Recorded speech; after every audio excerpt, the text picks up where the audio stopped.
جو بھی bed comments کرنے آ رہے ہیں یا بیڈ کامنٹس کرنے لگے ہیں تو خدا را بیڈ کامنٹ کرنے سے پہلے میری ویڈیو لازمی پوری دیکھ لیجئے گا. اس کے بعد آپ مجھے چاہے گالیاں بھی نکالو نا, مجھے کوئی افسوس نہیں ہو. السلام علیکم ورحمۃ اللہ وبرکاتہ. کیسے ہیں آپ سب؟ امید کرتی ہوں آپ سب خیریت سے ہوں گے. اور آج کی جو میری ویڈیو ہے وہ اینڈ تک لازمی دیکھیے گا, خاص طور پہ والدین, خاص طور پہ مائیں, اور خاص طور پہ جو ینگ ایج بچیاں ہیں وہ یہ جو ویڈیو ہے وہ لازمی دیکھیں. کیا پتا ہو سکتا ہے کہ شاید میرے الفاظ, میری جو باتیں ہیں وہ کسی کے دل پہ بھی اثر کر جائیں, اور کوئی جو ہے وہ اگر اس چیز کے بارے میں سوچ رہا ہے تو وہ شاید اپنی رائے چینج کر لے. ہمارا فرض بنتا ہے کہ اگر ہم کوئی اپنے معاشرے میں خرابی دیکھ رہے ہیں, اپنے معاشرے میں کچھ بگاڑ دیکھ رہے ہیں, تو یہ اسلام کی روح سے بھی جو ہے وہ ہمارا فرض بنتا ہے کہ ہم اس چیز کو روکیں. یہ سنت بھی ہے کہ اگر آپ کچھ غلط ہوتا ہوا دیکھ رہے ہو تو آپ اس کو ہاتھ سے روکو. اگر ہاتھ سے نہیں روک سکتے تو زبان سے روکو. تو اس لیے جو بھی بیڈ کامنٹس کرنے آ رہے ہیں یا بیڈ کامنٹس کرنے لگے ہیں تو خدا را بیڈ کامنٹ کرنے سے پہلے میری ویڈیو لازمی پوری دیکھ لیجئے گا. اس کے بعد آپ مجھے چاہے گالیاں بھی نکالو نا, مجھے کوئی افسوس نہیں ہوگا. اگر آپ کے گھر میں آپ کی نوجوان بہن ہے یا ابھی بالغ ہونے کی عمر میں ہے, بالغ ہونے کے قریب ہے, آپ کی بیٹی ہے, اگر وہ کہے کہ بھائی یا بابا جان میں نے لائیو بیٹھنا ہے, میں نے آپ لوگوں کے حالات چینج کرنے ہیں, تو آپ کا ریئیکشن کیا ہوگا؟ وہ کہے کہ وہ فلاں لڑکی کو میں نے لائیو دیکھا تھا, اس نے اپنے ماں باپ کی قسمت بدل کے رکھ دی ہے, اس نے اپنے ماں باپ کو گاؤں سے شہر موو کروا دیا ہے, اس نے اپنے گھر والوں کی جو ہے وہ حالت دن سے رات میں چینج کر لی ہیں, تو آپ کا کیا جواب ہوگا؟ میں یہ سمجھتی ہوں کہ اگر غیرت مند باپ ہے یا غیرت مند بھائی ہے تو وہ یہ کہے گا کہ ہمیں چاہے دو مزدوریاں کرنی پڑیں, چاہے ہمیں دن رات مزدوری کرنی پڑے, ہم کریں گے, لیکن تمہیں ہم لائیو نہیں بیٹھنے دیں گے. اور جو غیرت مند ماں ہے, جو نسلی ماں ہے, جو اپنی ماں کا دودھ پیا ہے نا جس عورت نے, وہ کبھی بھی اپنی بیٹی کو جو ہے یا اپنی بہن کو اگر ایسے کرتا ہوا دیکھ رہی ہے تو میں یقین کے ساتھ یہ کہتی ہوں, دعوے کے ساتھ یہ کہتی ہوں کہ وہ کبھی بھی ان حس بھرے جو بھیڑیے ہیں ان کے سامنے پیش نہیں کرے گی.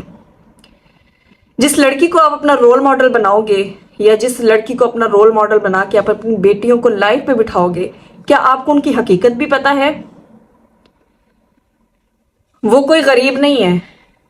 آہستہ آہستہ چیزیں جو ہیں وہ کھلنے شروع ہو گئی ہیں, کھلتی جا رہی ہیں آہستہ آہستہ چیزیں, کہ وہ جو ہے وہ ایک اسٹرانگ فیملی سے, ان کا بیک گراؤنڈ جو ہے وہ اسٹرانگ فیملی سے ہے, وہ کھاتے پیتے لوگ ہیں, صرف اور صرف یہاں پہ ہماری نوجوان بچیوں کو خراب کرنے آئے ہیں.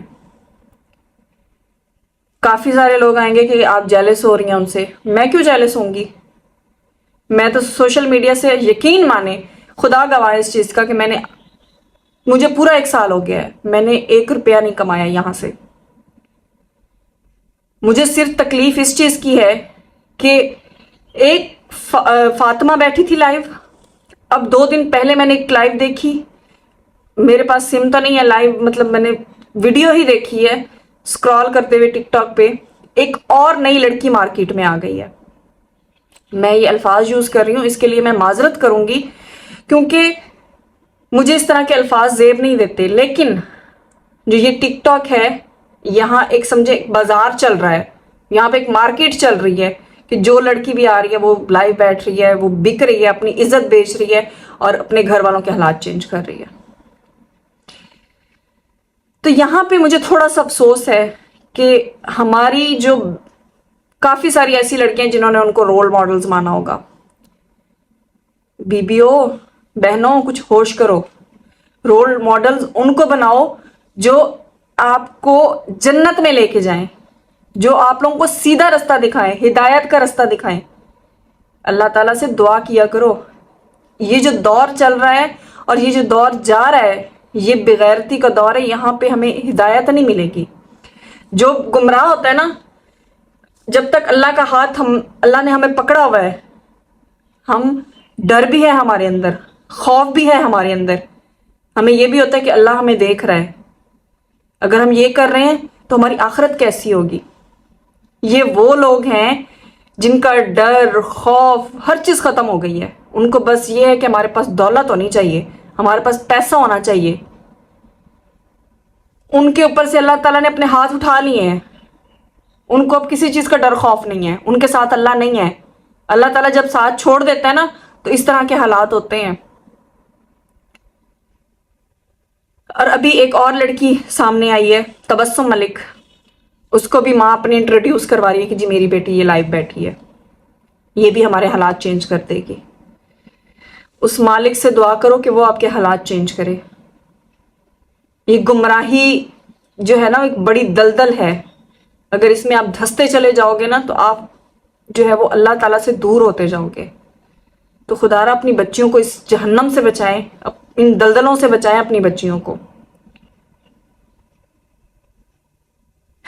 اور وہ بڑے اس سے کہہ رہی ہیں کہ جی جیسے فاطمہ نے جو ہے اپنے گھر والوں کی سپورٹ کی، اپنے گھر والوں کے حالات چینج کیے، اس طرح یہ ہماری بچی بھی کرے گی. جب تک خدا نہ چاہے نا آپ کے حالات نہیں چینج ہو سکتے. یہی دعا کیا کریں کہ حق حلال سے جو ہے اللہ تعالیٰ آپ کے حالات چینج کرے. یہ صرف اور صرف حرام کی کمائی ہے، اور یہ کہاں جائے گی، کیسے جائے گی، پتہ بھی نہیں چلے گا آپ کو. جو حلال کی کمائی ہوتی ہے نا، جب آپ ایک لقمہ بھی لیتے ہو تو آپ کے دل میں ٹھنڈ پڑتی ہے. آپ اپنے اللہ کا شکر ادا کرتے ہو کہ یا اللہ تیرا شکر ہے کہ تو نے ہمیں حلال کی روزی کمانے کی جو ہے توفیق دی ہے. تو خدا را اپنی بچیوں کو ان فتنوں سے دور رکھیں. اور جو بھی مجھے بیڈ کامنٹس کریں گے مجھے کوئی وہ ٹینشن نہیں ہے، لیکن تھوڑی سی میری باتوں پہ غور ضرور کیجئے گا. میرا اس میں کوئی فائدہ نہیں ہے، میرا اس میں کوئی نفع نہیں ہے کہ مجھے اس چیز سے کوئی نفع ہو رہا ہے. اگر میں آپ کی بچیوں کے لیے جو ہے وہ فکر مند ہوں، آپ کی بہنوں کے لیے، بیٹیوں کے لیے فکر مند ہوں. کتنے گھر تباہ ہو گئے اس سے. ڈاکٹر عفان کی ایک میں ویڈیو دیکھ رہی تھی جس میں ایک شوہر نے اپنی سٹوری شیئر کی ہے کہ اس ٹک ٹاک کی وجہ سے جو ہے میرا گھر برباد ہو گیا. تو خدا را اپنے بچوں کو، اپنی بیگمات کو، ان جو رول ماڈل جن کو مان رہی ہیں نا اور جن کو کہہ رہی ہیں کہ حالات چینج کر دیں گے، یہ ہے وہ ہے، یہ کچھ بھی نہیں ہے، چھلاوا ہے بس صرف یہ. اور اللہ تعالیٰ سے جو ہے وہ ہدایت کی دعا کیا کریں. اور میں ہر اپنی ویڈیو میں یہ بات لازمی کرتی ہوں کہ زیادہ نہیں، میں صرف اور صرف میں اس لیے کیونکہ شاید ہو سکتا ہے کہ کسی کا فائدہ ہو جائے اس چیز سے. اپنے گھر میں آپ کی بہن پڑھی لکھی ہے، آپ کی بیٹی پڑھی لکھی ہے، آپ کی بیگم پڑھی لکھی ہے، آپ خود پڑھے لکھے ہو، تو قرآن پاک ترجمے کے ساتھ پڑھنا شروع کر دو. کیونکہ عربی میں ہم نے پڑھا ہوا ہے، سب نے پڑھا ہوا ہے، لیکن ہمیں اس چیز کا پتہ نہیں ہے کہ عربی میں جو ہے اس میں لکھا ہوا کیا ہے. ہمیں ترجمے کے ساتھ اس کو پڑھنے کی ضرورت ہے تاکہ ہمیں پتہ چلے کہ اس کے اندر کیا لکھا ہوا ہے، اللہ تعالیٰ ہم سے کہہ کیا رہا ہے. تو خدا را صرف اور صرف ڈیلی کا ایک صفحہ ترجمے کے ساتھ پڑھا کریں تاکہ آپ کو قرآن کا پتہ چلے کہ قرآن میں کیا ہے. بہت زیادہ لمبی ویڈیو ہو گئی ہے، تو انشاءاللہ ملیں گے نیکسٹ ویڈیو میں. تب تک دیجیے مجھے اجازت. اللہ حافظ.